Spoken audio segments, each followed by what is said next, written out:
Service in Chicago has issued a severe thunderstorm warning for northeastern Lee County in north-central Illinois until 7:15 p.m. At 6:34 p.m., a severe thunderstorm was located over Ashton, 7 miles southwest of Rochelle, moving east at 25 miles per hour.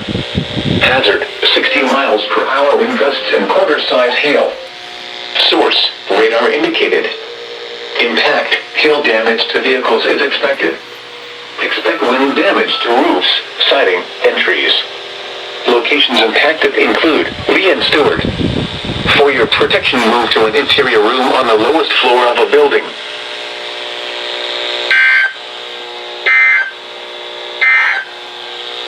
A severe thunderstorm warning remains in effect until 6:45 p.m. for South Central Ogle and North Central Lee counties. At 6:17 p.m., a severe thunderstorm was located over Franklin Grove, or 8 miles east of Dixon, moving east at 25 miles per hour. Hazard, golf ball size hail and 60 miles per hour.